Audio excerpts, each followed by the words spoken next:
Making French toast is the perfect way to transform boring pieces of bread into a stunning breakfast. Whoa! And you don't even need to get out of your pajamas. Let's get started. If you've got any kind of bread laying around the house, you can make French toast. Here are some tasty options. Rustic bread or sourdough works really well. A classic option is white bread. The neutral flavor soaks up the delicious custard. Add some whole grain and fiber and nuttiness with whole wheat bread. For rich and decadent slices, grab some brioche. Leftover rolls, dip them in the custard and make French toast. Day-old croissants are perfect for transforming into delicious breakfast. Instead of just slathering on some cream cheese on a bagel, why not turn it into French toast? Most pre-sliced loaves at the grocery store are really thin. Try to look for thicker pieces like Texas toast that are at least 2/3 to 3/4 inch thick. The thicker pieces ensures that it can soak up that heavy custard. What's your favorite kind to use? When making French toast, if the bread is too soft, it'll get really soggy and hard to handle. Let me show you how to quickly dry them out so you can soak up the delicious custard. When making a large batch, the best method is to dry them out in the oven. Place the pieces on a sheet pan on top of a wire rack. The air will circulate around the bread, quickly drying them out. Toast the bread at 300 degrees for 14 minutes, flipping halfway through. Ooh, the bread is nice and dry. It's ready to dip. If you're just making a small batch for you or one of your family members, toast it in the toaster. Toast on the lowest setting, you just want to dry out the surface. See, the bread is dry, but not browned. A sweet custard dip is what makes French toast irresistible. Here's the proper ratio to use to get delicious and rich pieces. To make the custard, grab a shallow bowl, add 1 cup of whole milk. If you like a richer French toast, you can use half and half or heavy whipping cream, 2 whole eggs, and 2 egg yolks. This is going to add extra richness to the bread. Too much egg whites from the albumin protein in the eggs is going to create a really rubbery texture that solidifies when cooked. For a hint of sweetness, add 1 tablespoon of brown sugar. You could also add granulated sugar, honey, or maple syrup. 1 teaspoon of vanilla extract to add baked aromas. To season the French toast and spice it up, add 3/4 teaspoon of ground cinnamon. You could also add cardamom or ginger, 1/4 teaspoon of kosher salt to enhance the flavors, and 1/8 teaspoon of ground nutmeg. Let's whisk this all together. Add the bread to the custard.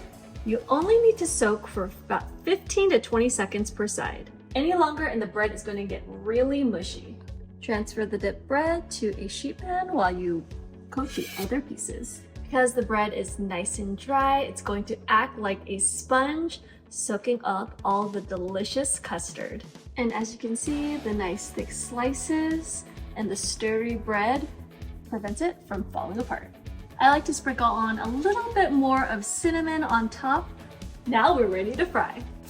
Keep a large 12-inch nonstick or cast iron skillet over medium-low heat. I like to use butter to cook the French toast because as it cooks, it starts to turn brown, giving these really nutty milk solids. This is going to add a really nice butterscotch flavor to your toast. Melt a 1/2 tablespoon of butter in the pan until it bubbles. Swirl the pan to evenly coat it with the butter. Once you've dipped your toast for about 20 seconds on each side, add it to the pan. I like to work 2 at a time. Gently cooking the toast over medium-low heat is going to create a nice golden brown surface while cooking the egg on the inside. Cook the first side until it's lightly golden brown and crisp and dry on the surface about 3 to 5 minutes. Cook the other side until it's golden brown about 3 to 4 minutes. If you're making multiple slices, just add it to a sheet pan with a wire rack. Pop them in the oven at 200 degrees to keep them warm. To make the next batch, make sure you wipe the pan clean. You want to soak up any of that butter so that it doesn't get burnt in the pan. The French toast is ready to serve and add your favorite toppings, but it's also really great for meal prep. Just let it cool down, add it to resealable plastic bags, and freeze it for several months. Pop it in the toaster when you're ready to eat.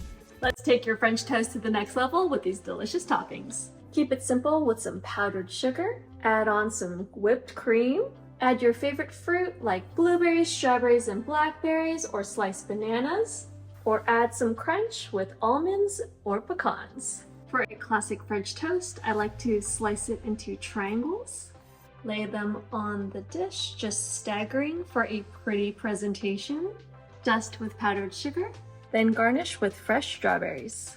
For a Bananas Foster's style French toast, sprinkle on a little bit of powdered sugar, top with some sliced bananas, sprinkle with some cinnamon, drizzle with caramel sauce, top with crunchy pecans. Now you're in New Orleans.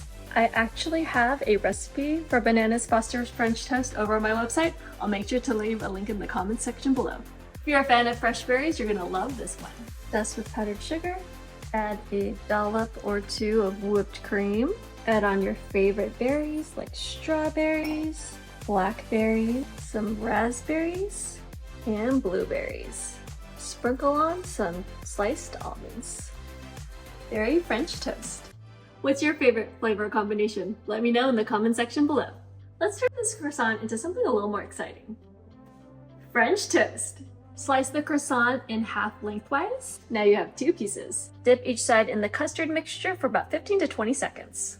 Flip and soak the other side. I like to sprinkle with a little bit of cinnamon. Melt the butter over medium-low heat. Add the dipped croissants and cook until golden brown and crisp. Cook for about 2 to 3 minutes on each side. To make strawberry whipped cream, I have about 1 cup of heavy whipping cream that I've already whipped up. I'm going to add 1 tablespoon of strawberry jam. Just whip it together. Add the croissants to a plate. Dust with powdered sugar, topped with the strawberry whipped cream, and add some berries on top. Drizzle with maple syrup. Now it's time to dig in. Let's make homemade churro bites. Grab some Hawaiian rolls. Make a custard dip with eggs, vanilla, and milk, and some sugar. Dip each roll for about 15 to 20 seconds on each side. Make sure you get the edges too, since these are nice and thick.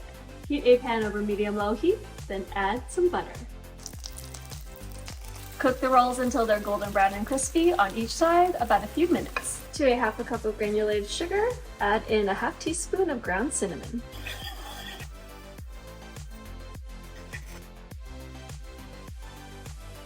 Drizzle with caramel sauce and chocolate sauce.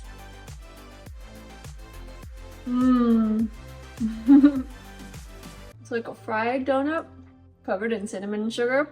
So good. Now that you know how to make delicious French toast, what bread and toppings would you try? Leave a comment below. Get the full recipe over on my website, jessicagavin.com. See you in the next video.